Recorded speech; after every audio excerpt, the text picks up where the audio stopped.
Start. स्वर और व्यंजनों के मेल से वर्णमाला बनती है।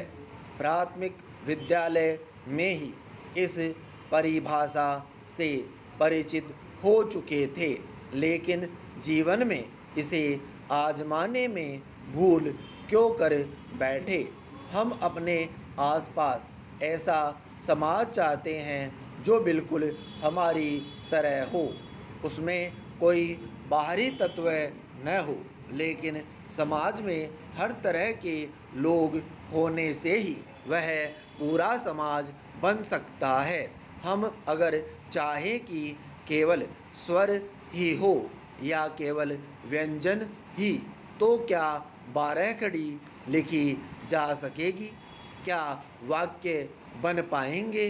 क्या भाषा समृद्ध हो पाएगी? समाज भी नाना तरह के लोगों, उनके विचारों, भावनाओं और अनुभूतियों से समृद्ध बनता है।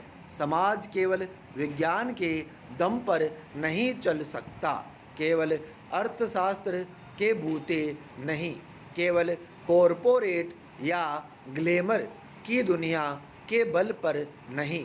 कोमल स्वरों के साथ उसमें कठोर व्यंजन भी जरूरी होते हैं।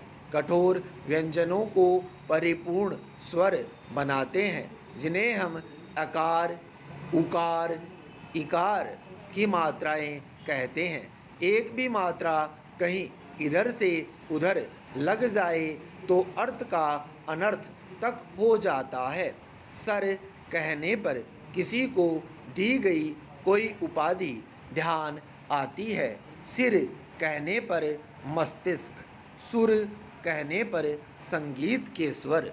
केवल मात्रा बदल देने से भाव बदल जाते हैं।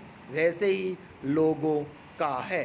लोग वे ही होते हैं, केवल उनके स्थान परिवर्तन से हमारा उनके प्रति नज़रिया बदल जाता है। पैरा। एक के पहले शून्य लगने से उसका मूल्य नहीं बदलता, लेकिन अगर वही शून्य एक के बाद लग जाने पर दहाई, सैकड़ा, हजार हो जाता है। जिन लोगों को हम हाशिए पर धकेलने की भूल करते हैं, उनके बारे में इस पाठ को फिर से याद करना बहुत ज़रूरी है। किसी दिन वे ताकत बनकर आगे आ गए तो उनकी कीमत करोड़ों में भी गिनी न जा सकेगी। गणित का सिद्धांत है कि शून्य होने के लिए x और y का योग होना लाजिमी है। एक के मूल्य से ही दूसरे का मूल्य तय होता है। अगर x इस अहंकार में रहे कि उसका मूल्य ज़्यादा है, तो उसका वह मूल्य y की बदौलत ज़्यादा है। पैरा। मतलब बाहर से कुछ भी देखना परखना नहीं है। हम जिन पाठों को सीख कर यहाँ तक आए हैं, उनके दोहराव की ही ज़रूरत है। उन पर चिंतन मनन की ज़रूरत है।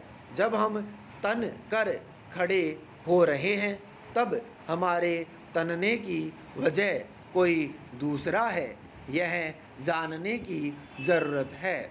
वनस्पति विज्ञान में पेड़ की जड़ें मिट्टी को पकड़े होती है या मिट्टी पेड़ को गिरने से बचाती है, यह सोचने का विषय है। दोनों एक दूसरे के पूरक हैं।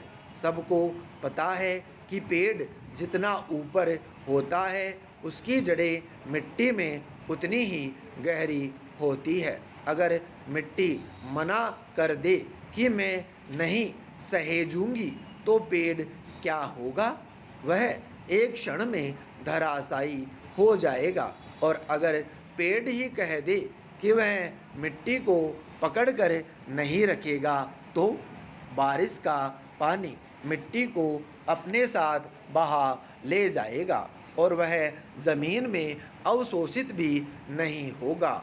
एक के होने में ही दूसरे का होना निहित है। हम बहुत सारी ज्ञान विज्ञान की बातें समझ लेते हैं, लेकिन जो मूल सिद्धांत है उन सिद्धांतों को ही भूल जाते हैं। पैरा, स्कूली जीवन में उन कक्षाओं को प्राथमिक कक्षाएं क्यों कहा जाता था? इसीलिए कि तब जो पढ़ाया जाता है वह आधार होता है। आधार पक्का हो तो पूरा जीवन पक्का हो सकता है, लेकिन हम नींव को भूलकर अपनी इमारत रचने की बात करते हैं। उन छोटी कक्षाओं में हम बड़ी बड़ी बातें करना नहीं जानते, लेकिन अपना रबड़, पेंसिल, शार्पनर बांट लेते थे।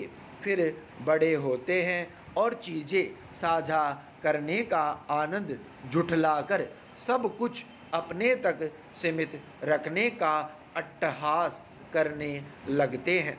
मैं अपना किसी और को क्यों दूं?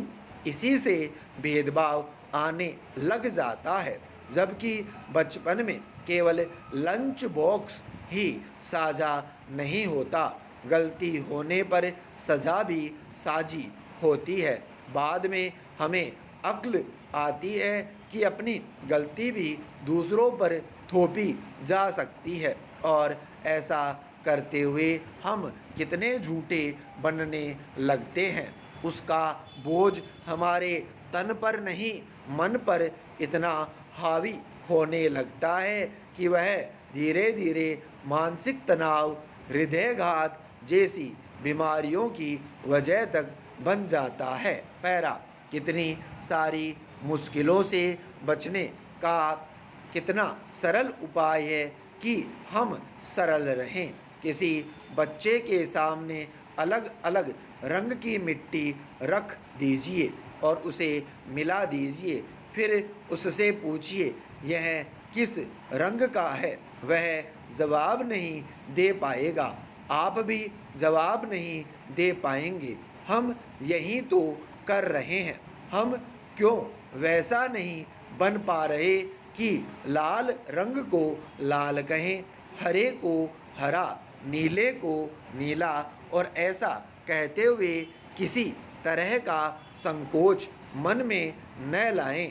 हर सीधी बात पर हम इतना मुलम्मा चढ़ाए चले जाते हैं कि असली रंग ही खो जाता है, जबकि असली रंग की असली पहचान होता है। हम इन सीधे साधे पाठों को कब समझेंगे? विराम स्टॉप।